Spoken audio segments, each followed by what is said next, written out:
Hai Sobat Muda, berjumpa lagi di dalam program Sabda Bina Pemuda on the Weekend bersama saya, Vikaris Clinton Banjarnahor, yang saat ini menjalani masa Vikaria tahun kedua di GPIB Jemaat Gibeon, Pesanggerahan, Jakarta Selatan.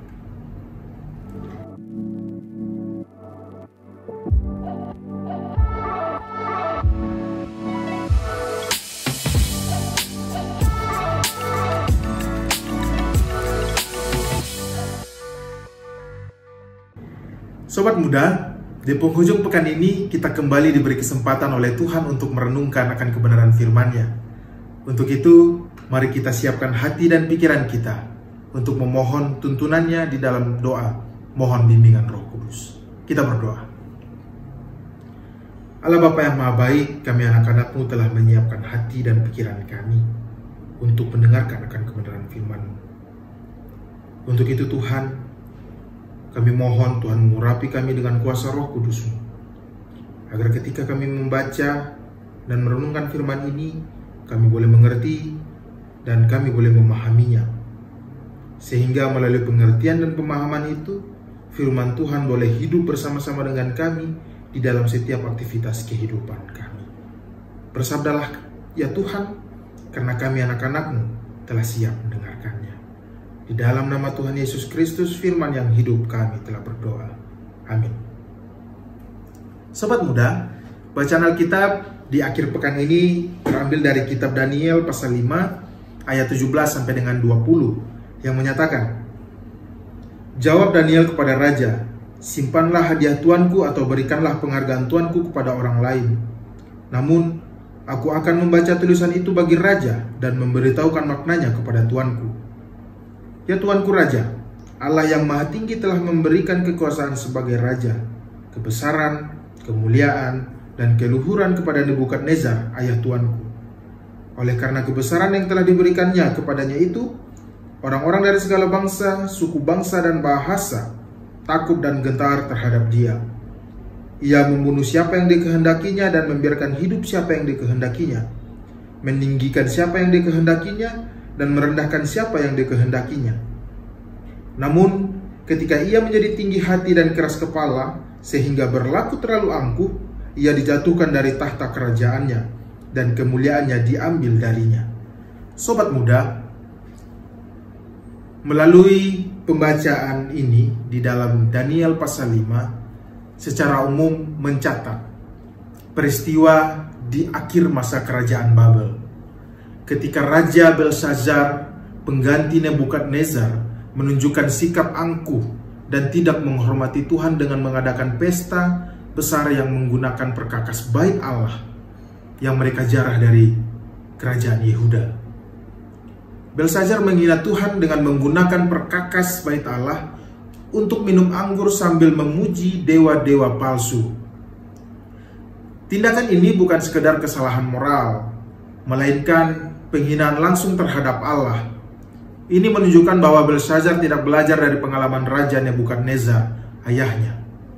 Untuk itu, Daniel mengingatkan Belsazar tentang apa yang dilakukan Allah kepada ayahnya. Allah merendahkan Nebukadnezar karena kesombongannya, menindas orang lemah, berkuasa dengan ketidakadilan, merendahkan otoritas dan kemuliaan Allah yang memberikan kejayaan serta kekuasaan kepadanya. Dan sebagai akibatnya, dari sikap dan perilaku Belsazar ini, dia dihukum mati dan kerajaannya diambil alih oleh orang Media dan orang Persia. Sobat Muda, kisah ini menuntun kita pada pembelajaran agar tidak bersikap sombong. Kesombongan hanya akan membawa kita pada kehancuran, dan Belsazar adalah contohnya.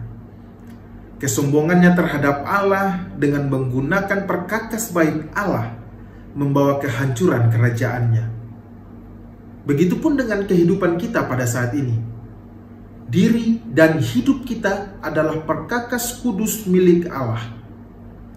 Sebagai milik Allah, kita telah dikuduskan atau dilayakkan untuk terus melakukan apa yang Tuhan kehendaki. Untuk itu, Sobat Muda, jangan pernah menjadi anak muda yang arogan. Mungkin karena privilege karena kehebatan, karena kepandaian, dan bahkan kekuasaan, jangan pernah bersikap arogan. Jangan pernah bersikap sombong. Karena semuanya itu hanya sementara. Dan semuanya itu ada batasnya. Tema renungan kita pada akhir pekan ini adalah beriman melalui perkataan dan tindakan. Pertanyaan reflektifnya bagi kita bersama adalah, sudahkah kita melakukan apa yang kita imani? Sudahkah kita konsisten antara apa yang kita imani dan implikasikan di dalam kehidupan kita hari lepas hari? Untuk itu sobat muda, renungan hari ini menghantar kita bagaimana seharusnya kekristenan itu menjadi gaya hidup yang melekat di dalam diri kita sebagai anak muda. Jadikanlah kekristenan itu menjadi gaya hidup yang selalu mempersaksikan kemuliaan Tuhan. Mari, sobat muda, bersama menggunakan kelayakan ini, kelayakan yang telah Tuhan beri bagi kehidupan kita, untuk terus berupaya menghadirkan damai sejahtera Allah bagi seluruh ciptaannya. Amin. Untuk menutup renungan kita di akhir pekan ini, mari kita berdoa. Terima kasih Tuhan untuk firman yang telah kami baca dan kami dengarkan bersama di akhir pekan ini. Biarlah melalui kisah Daniel pasal 5 ayat 17 sampai dengan 20 yang kami baca bersama, itu boleh menguatkan iman percaya kami, boleh meneguhkan hati kami di dalam setiap merespon semua kehendak Tuhan bagi kehidupan kami.